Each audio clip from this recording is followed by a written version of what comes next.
Hey guys, welcome back to today's video. Today we got some of the most immersive mods that you can find on Nexus that will really make Skyrim feel alive again. There's over 15 mods this time, but I did keep it short and sweet and pretty simple and getting straight to the point. But I guarantee you will be leaving with quite a few of these mods after this video because these are amazing. So if you do happen to download a few of these, make sure to hit that like button down below and maybe subscribe if you're feeling generous today because it is free. But as of right now, let's dive right in and thank you for watching. Like I said, I aim to keep this short and got straight to the point with each of these mods so you can see if you really like them. But the first mod up is a mod called Coins of Interesting Natures. This mod replaces every single instance of septums inside of Nordic tombs or just basic caves with creatures that kind of existed before septums were even a thing. And this was done dynamically, so it will have different coin types based on the dungeon that you're currently in. You'll sometimes find them on creatures that you beat inside of said dungeon, or even inside a chest to make things a little bit easier on you. One thing I do want to mention though, these are worth less than a septum, because it is kind of a dead currency. So one coin from this mod will be worth less than one septum, and like I said, it makes sense, no one uses it anymore. You can change its worth in the MCM though to make it kind of worth more than a septum, and it converts as soon as you pick it up. But if you want to take it a step further, I highly recommend grabbing the add-on for this mod called Coin Merchant Exchange. This mod makes it so instead of automatically converting the coin once you pick it up, instead you'll go to a merchant to exchange it. But don't expect much money from doing this, unless you have a lot of them, because sometimes they'll tell you that you don't even have enough to exchange for any money at all. But it can build up over time, so I highly recommend giving this a try. But taking a really quick break to say thank you to HelloFresh for sponsoring today's video. It's kind of weird, right? I got a sponsor for HelloFresh, because HelloFresh was always one of those things I saw as a kid that I always wished I could ask my parents to try, because their food always looked amazing and healthy, and I was always trying to lose weight, so you can only imagine when I literally saw them giving away free food, a total of 10 free meals and breakfast for life. Or you can scan the QR code on the screen, because if this existed a few years ago, I would have immediately been begging my parents. Now it kind of makes sense that they are America's #1 meal kit, because offering free food in today's era of shortage of money is kind of insane to me. So now when you spend hours modding your Skyrim mod list and don't want to order food, you can remember HelloFresh already sent you food. So now you don't have to spend any money at all. Well, you still have to stop modding to go cook at least, but at least you don't have to spend $40 a day on fast food. And everything delivered is what you personally ordered. I literally can't see any reason you shouldn't at least try this deal. It feels like HelloFresh was made for modders at this point. But back to the main video at hand. Up next we have a mod overhauling parties of Skyrim, making them actually feel a little lively. This mod is called Better Skyrim Parties. This mod makes it so that during certain scenes, it will grab NPCs that are already in vanilla and near the area and place them at the scene. No NPCs were generated for this mod unless you have mods already adding more NPCs, then even more NPCs will be at these locations, like Rogfair's Execution. It doesn't have to be a party necessarily, this mod is more so based around gatherings of people during a certain scene, rather than celebrations. So yes, with this mod, more people get to watch you assassinate her during her own wedding. You're a pretty evil person. But speaking of weddings, we have this mod called Npcs, where Amulets are plus. And the plus is the real reason we're talking about this mod.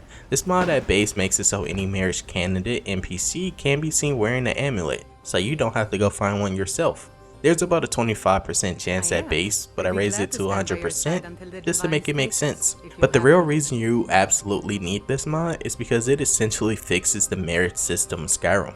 Because now you can back out of marriages if you change your mind, or you can even divorce and remarry your spouse if they happen to die somehow. Well, I guess you won't remarry them if they're dead, but you can marry someone else, like Ayala. I don't think she can die.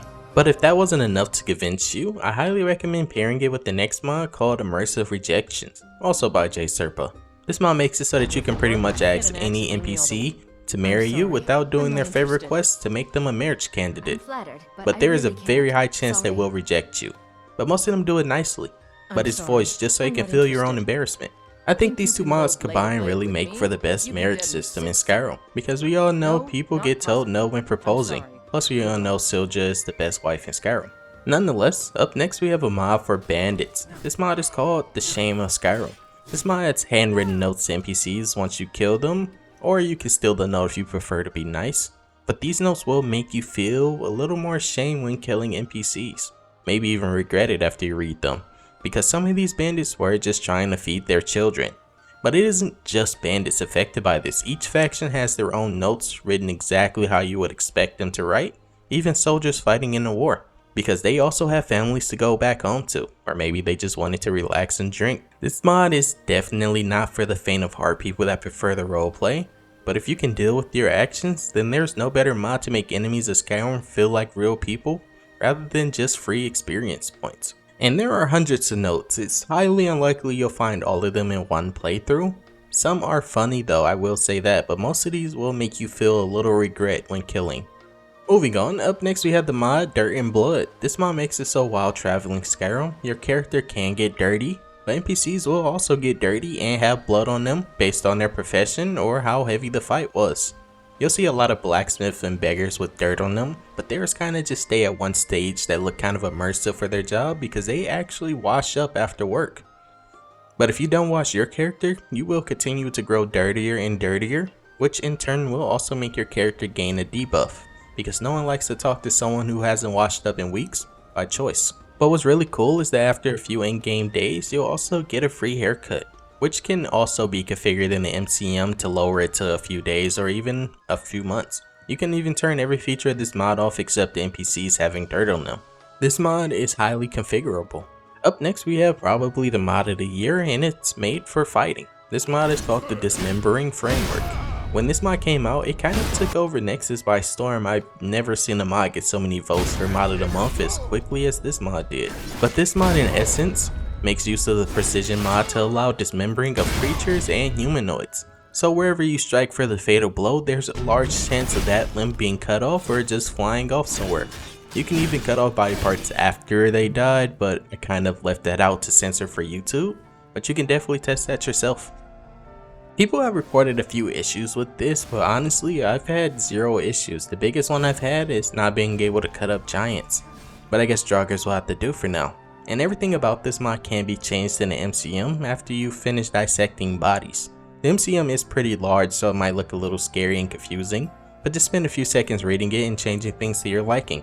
Just like this next mod, but this one is a little more simple. This mod is called Skyclimb. This mod makes it so that your character can pretty much climb anything now. Some ledges might be too high though, but if you can climb it, a blue marker will appear where you just have to push the space button or whatever hotkey you changed it to, and your character will climb it, just like if you vault over fences.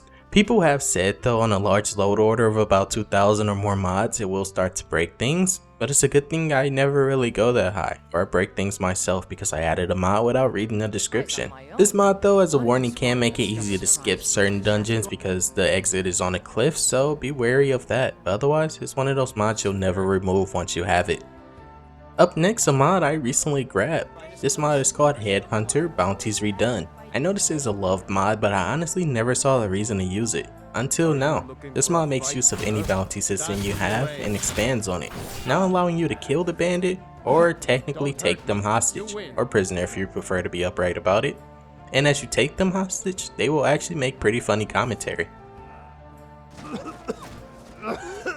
Can't believe I got caught.